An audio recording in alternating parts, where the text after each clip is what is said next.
दोस्तों, geological knowledge में आपका स्वागत है।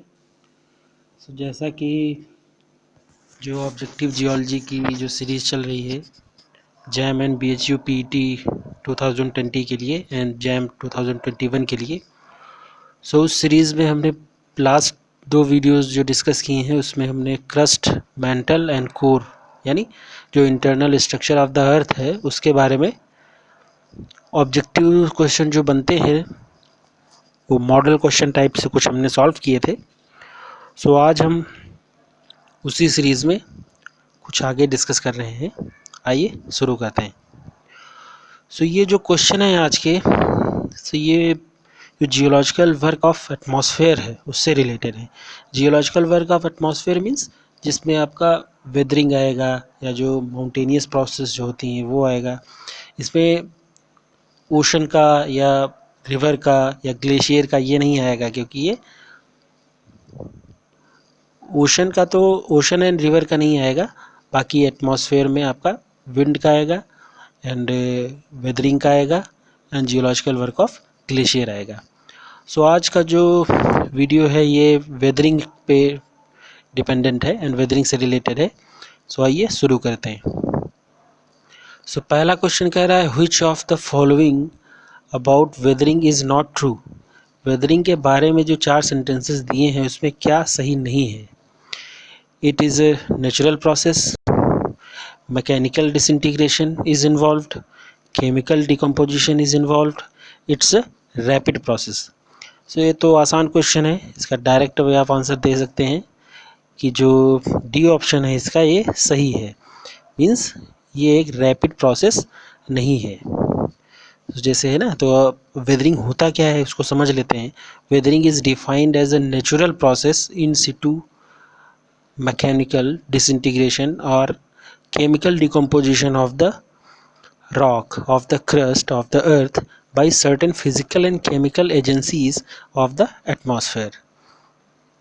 in situ का मतलब क्या होता है, साथ साथ, कि जब ये मान लीजिए कोई रॉक है या कोई मिनरल है या कोई भी बॉडी है, वो जब बन रही थी या उसका जब फॉर्मेशन हो रहा था तो उसी के साथ साथ जो प्रोसेस चल रही थी तो उसको इन सिटू प्रोसेस कहते हैं।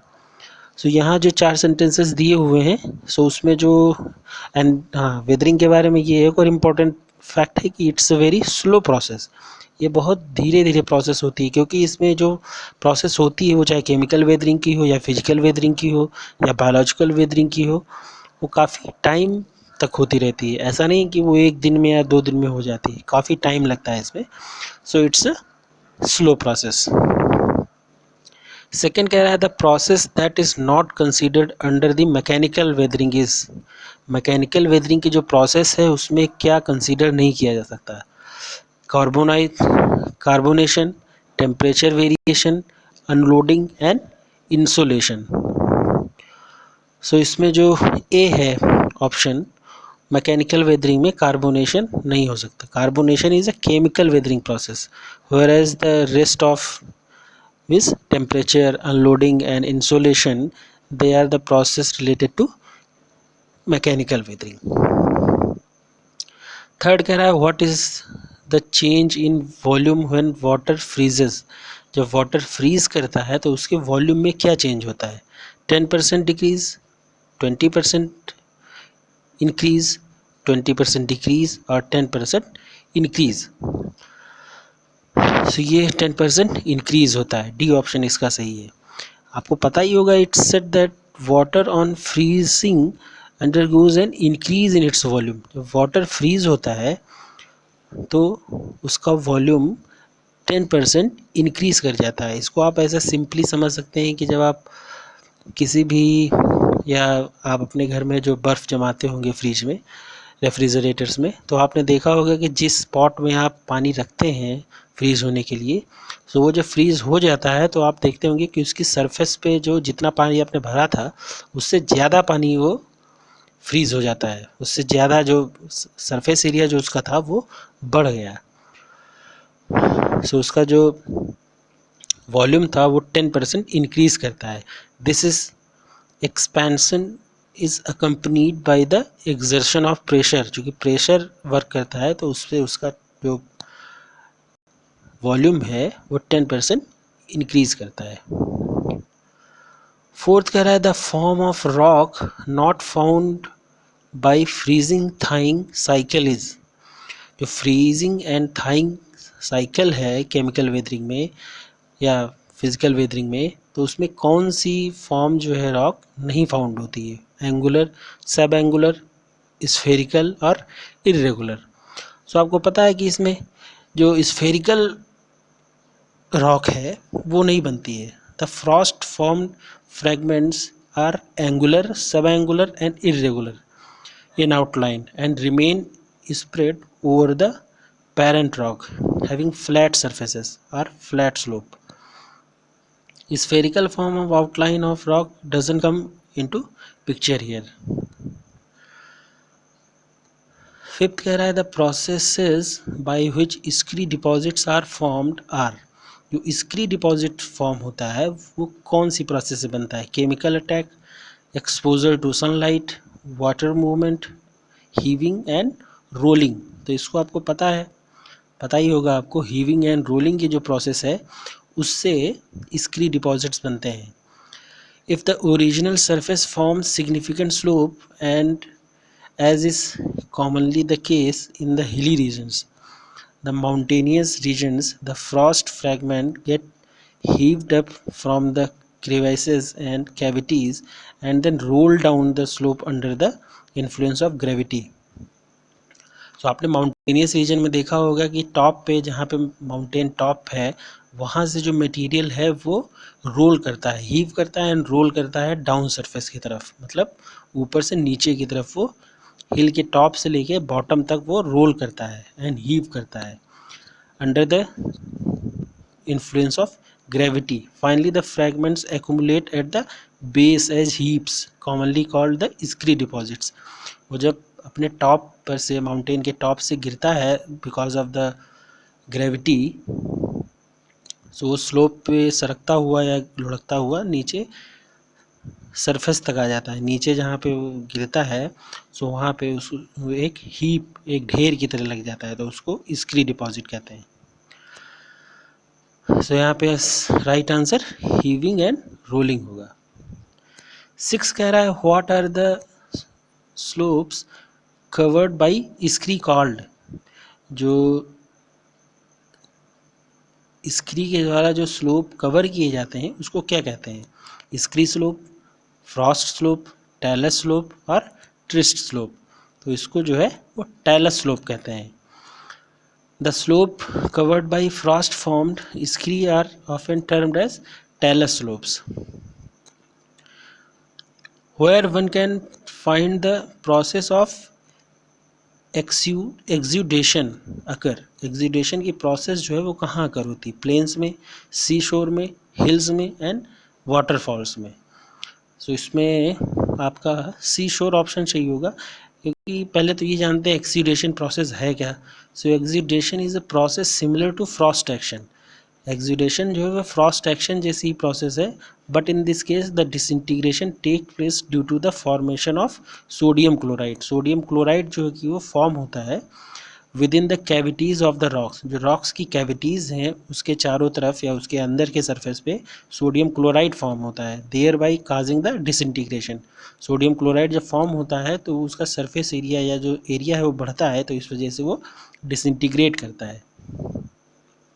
This process is seen in good measure in the porous rock near sea shore. जो सी शोर होता है, समुद्र का जो किनारा होता है, तो उसके साइड में या उसके किनारे में ये पोरस रॉक्स दिखाई पड़ती है। सो इसका राइट आंसर क्या होगा, सी शोर।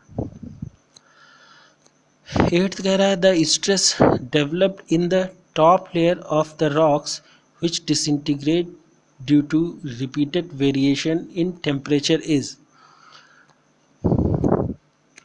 ये कह रहा है कि जो टेम्परेचर में वेरिएशन, रिपीटेड टेम्परेचर वेरिएशन जो होता है, सो उससे जो स्ट्रेस डेवलप होते हैं टॉप लेयर में रॉक्स की, वो कौन सा होता है, tensile stress, compressive stress, shear stress और बेंडिंग स्ट्रेस। सो ये एक्चुअली टेंसाइल स्ट्रेस होता है, क्योंकि repeated variation in temperature experienced by a body of rock gradually break it into smaller pieces. क्योंकि रिपीटेड वेरिएशन इन टेम्परेचर दिन में बढ़ जाता है, रात में टेम्परेचर कुछ घट जाता है, तो उस वजह से टेम्परेचर का वेरिएशन काफ़ी ज़्यादा रहता है एक दिन में। सो उसकी वजह से जो रॉक है, रॉक मास जो है वो स्मॉलर पीसेस में ब्रेक हो जाता है, specially in the top layer में। चूँकि जो जितना भी आपका सनलाइट पड़ता है या बाद में रात के टाइम पे या जब टेम्परेचर लो हो जाता है तो ठंडी हो जाती है, तो उस वजह से जो टेम्परेचर का वेरिएशन है तो टॉप लेयर में ज़्यादा शो होता है। So by development of tensile stresses developing from alternate expansion and contraction, वही हमने बात करी ना कि दिन में जब धूप पड़ती है रॉक सरफेस पे तो वो एक्सपैंड करता है, फिर जब कॉन्ट्रैक्शन होता है रात में, चूँकि ठंडी में जो टेम्परेचर है वो घटता है तो इस वजह से वो रॉक कॉन्ट्रैक्ट करती है, तो उसका आंसर आपका टेंसाइल स्ट्रेस होगा। 9th कह रहा है which of the following facts about exfoliation is false. Exfoliation के बारे में जो 4 सेंटेंसेस दिए हुए हैं तो इसमें कौन सा फॉल्स है ये पूछ रहा है। It's the phenomena of peeling of curved shells from rocks. The change is accompanied by chemical weathering. Internal structure of the rock is affected. It occurs in thick or layered rocks.